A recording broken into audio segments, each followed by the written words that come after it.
Welcome back to Ahuja accounts. I hope आप सब बढ़िया होंगे। आज हम सीखेंगे कैश डिस्काउंट कैसे रिसीव होता है और कैसे आगे दिया जाता है। ठीक है, जब हम कुछ परचेज करते हैं तो हमको उस पर कैश डिस्काउंट मिलता है। जब हमको मिलता है तो हमको आगे देना भी पड़ता है कैश डिस्काउंट।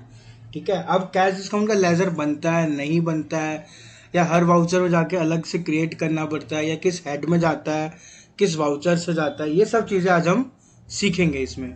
ठीक है, वीडियो ध्यान से देखना, बहुत इंपॉर्टेंट टॉपिक है और एंड तक देखना, स्किप मत करना। स्किप करोगे तो फिर बीच बीच में चीज़ें रह जाती है। डिस्काउंट की एंट्री क्यों करते हैं, किस किन कंडीशंस में करते हैं और कैसे करते हैं, अब मैं आपको दिखाता हूँ। दो तरीके से होता है। अब एक, हमको पेमेंट पूरी मिल गई जितनी, जैसे फॉर एग्जांपल 50,000 बंदे ने हमको पेमेंट देनी है, 50,000 उसने हमको दे दी और पूरा हो गया अमाउंट, वो नहीं। अब उसने कहा कि 50,000 में 45,000 मैं आपको वो दूंगा, 5,000 का मुझे कैश डिस्काउंट चाहिए, तो वो कैश डिस्काउंट की अलग एंट्री होती है। अब दो कंडीशन होता है, या तो आप अलग अलग कर लो कि जितना अमाउंट आया उसकी एक एंट्री कर दो और बैलेंस अमाउंट की एक कर दो। ठीक है, तो आज हम दोनों एंट्रियां देखेंगे कि कैसे की जाती है दोनों तरीके से। सबसे पहले हम अपना एक, जिस पार्टी की हमको करना वो पार्टी हम देखते हैं। जैसे पार्टी का अनमोल, इस अनमोल पार्टी ने देखो 2360 रुपये मुझे देने हैं। ठीक है, अब ये 2360 मतलब हो गया, ये पार्टी मुझे कह रही है कि मैं 2300 रुपये दूंगी। ठीक है, जो बैलेंस अमाउंट है 60 रुपये, वो कह रही है कि नहीं दूंगी। अब इसकी एंट्री पास करनी है हमने। जैसे मैंने आपको पहले बताया कि दो तरीके से की जाती है, कि जितना कैश रिसिप्ट हो रहा है उतने की कर दो और एक डिस्काउंट की एंट्री अलग कर दो, या दोनों चीज़ें एक साथ कर दो। अब हम देखेंगे कैसे करना है। पहले हम एंट्री करते हैं। अब जैसे अभी हमने देखा सेल की एंट्री तो हो रखी है 2360 रुपये की। अब 2360 की पेमेंट रिसीव करते हैं हम। अब अकाउंट्स में हम इधर ले लेते हैं कैश। ठीक है, इधर हम पार्टी का नाम डाल देते हैं। और अब जैसे मैंने कहा था कि 2360 की पेमेंट है, पार्टी 2300 रुपये दे रही है, तो हमने 2300 रुपये लिखे और ये सेव कर दिया। अब ये आपका कैश में आ रहा है या चेक में आ रहा है, दोनों केस में हो सकता है। ठीक है, आप दोनों केस में देख सकते हैं। अब हम वापस आते हैं पार्टी के लेजर में।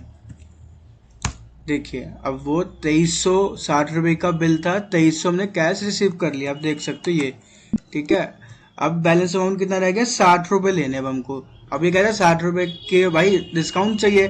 अब हम इसकी पेमेंट अलग से करके दिखाएंगे आपको। ठीक है, अब वापस हम जाएंगे वाउचर में। ठीक है, 60 रुपये की आगे वाउचर में, पर अब हम रिसिप्ट नहीं करेंगे। अब हम जाएंगे जर्नल में, क्योंकि हमको इसको देना है डिस्काउंट।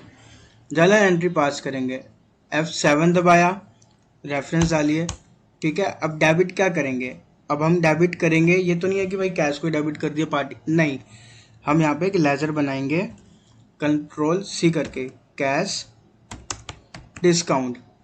अब कैश डिस्काउंट वाला ये हमको मिल रहा है, मिलने वाला तो नहीं है ना, हमने पे करना है। हमको जब मिलता है कैश डिस्काउंट में डाल देते हैं। अब हम आगे दे रहे हैं तो कैश डिस्काउंट पेड। ठीक है, अब मेन सबसे बड़ी बात, ये आएगा किसके अंडर, ये हमारा इनडायरेक्ट एक्सपेंस के अंदर आएगा। ठीक है, कैश पेड हम दे रहे हैं, कैश डिस्काउंट का मतलब हमको मिलता है। ठीक है, इसको अब हमने कर दिया सेव। अब कितना का था, 60 रुपये। ठीक है, ये लिखा 60, क्रेडिट हमने करा पार्टी को। अब इसको भी हम कर देते हैं सेव। अब वापस हम पार्टी लेजर में जाके देखते हैं कि क्या रहा। ठीक है, देखिए इक्वल हो गया, क्योंकि हमको इसका जीरो करना था, बैलेंस इक्वल हो गया। कैश की एंट्री हुई थी ये वाली, जो हुई थी रिसिप्ट में, जो हमारे पास पेमेंट आई थी। अब हमने इसको दिया डिस्काउंट, डिस्काउंट रिसिप्ट में नहीं आया ना, वो नहीं आता, वो जर्नल एंट्री पास होती है। कैश डिस्काउंट पे करके हमने कर दिया 60 रुपये, इक्वल हो गया। अब नो ड्यूज रह गया इनका। ये तो हो गया एक तरह से कि अब जब हम एंट्री अलग अलग पास करते हैं। ठीक है, अब हम दूसरी तरीके से सीखेंगे कि एक साथ एंट्री कैसे पास की जाती है। ठीक है, अभी एंट्री जितनी आना था अमाउंट उतना आ गया। अब हम चाहते हैं कि जर्नल की एंट्री पास हम ना करें और हम कैश वाली एंट्री में, रिसिप्ट वाली एंट्री में ही एडजस्ट कर दे। ठीक है, तो वो करके देखते हैं। उसके लिए पहले हमको ये 60 रुपये डिलीट करते हैं हम। ठीक है, अब आप देख सकते हो वापस 60 रुपये खड़े हो गए कि बैलेंस लेना है। अब हम इसमें जाते हैं। अब हम इधर जाएंगे अनमोल वाले में, जैसे हमने पहले लिखा था 2300, इधर हम लिखेंगे 2360। कैश कितना रिसीव हुआ 2300, फिर डेबिट इधर हम लिख देंगे कैश डिस्काउंट कितने का 60 रुपए का। तब हमारी एक एंट्री में आ गया ना सब कुछ। अब हम इसको कर देते सेव। अब फर्क देखो, उसमें हमको अलग अलग दिख रहा था कि 2300 कैश हुआ और 60 रुपए डिस्काउंट हुआ, पर इसमें क्या आ रहा है पूरा 2360 रुपए आया रिसिप्ट। पर अब हम इसको खोल के देखेंगे तो कैश तो हमारे पास 2300 ही आया, पर हमारे पास डिस्काउंट आया, डिस्काउंट हमने दिया 60 रुपए का। तो ये फर्क है दोनों में। उसमें हमारे को अलग से दिख रहा था कि 2300 ही आ रहा पूरा, पर इसमें हमको क्या दिख रहा है उसी एंट्री के अंदर पूरा 2300 दिख रहा है, पर 2300 अलग है और 60 अलग है। ठीक है, ये फर्क है दोनों में। हमारी एक पार्टी है जिसको अभी हमने पेमेंट देनी है। अभी तक हमने देखा था पेमेंट लेनी है, अब हमारे पास एक पार्टी है जिसको पेमेंट देनी है। सबसे पहले हम पार्टी देखते हैं। ABCD नाम की हमारी एक कंपनी पार्टी है जिसको अब हमने 2300 रुपये देना है। ठीक है, अब देना है और हम कह रहे हैं कि भाई हम 2300 रुपये 2360 देना और हम कह रहे हैं 2000 देंगे। तो अब क्या करें, सिंपल सा है। अब हम फिर से वाउचर में जाएंगे, परचेज हमारी हो रखी है, वाउचर में जाके हम करेंगे F5 पेमेंट का ऑप्शन। सबसे पहले हम लेंगे इधर पार्टी, और पार्टी को हमने कर दिया 2000 रुपये, और यहाँ पे हमने कर दिया कैश रिसिप्ट। ठीक है, कैश रिसिप्ट हो गया। अब हम वापस पार्टी में जाएंगे कि देखते हैं कि क्या हमारा बचा है। जाते हैं और देखते हैं क्या अमाउंट हमारा बचा है। देखो 2000 आ गया, 360 रुपये और अभी हमको देना है। अब हम फिर से इस पे लेजर में जाएंगे, जर्नल पास करेंगे अब की बार फिर से। पर अब की बार क्या करना है कि अब हमने पेमेंट हमने बनाया था डिस्काउंट, कैश डिस्काउंट पेड। अब कैश डिस्काउंट पेड का ऑप्शन नहीं आएगा, अब कैश डिस्काउंट आएगा। पहले यहाँ पे पार्टी ले लेते हैं, पार्टी ले लिया, कितना अमाउंट बचा 360। अब यहाँ पे हम फिर से एक लेजर क्रिएट करेंगे, किस नाम से, कैश, ठीक है, कैश डिस्काउंट रिसिप्ट। ठीक है, इस नाम से हम बना देते हैं। और अब की बार वो जाएगा इनडायरेक्ट इनकम में। ये हमारी इनकम, कम पैसे देंगे तो इनकम हमारी बच गई ना, और GST पे नहीं और नॉट एप्लीकेबल रहेगा। इसको कर देंगे सेव, और हम फिर पार्टी में जाके देखते हैं कि क्या पेमेंट बचा। इक्वल हो गया बिल्कुल, कि जो भी हमारी पेमेंट थी इक्वल होगी, 2360 देना था 2360 इक्वल हो गया।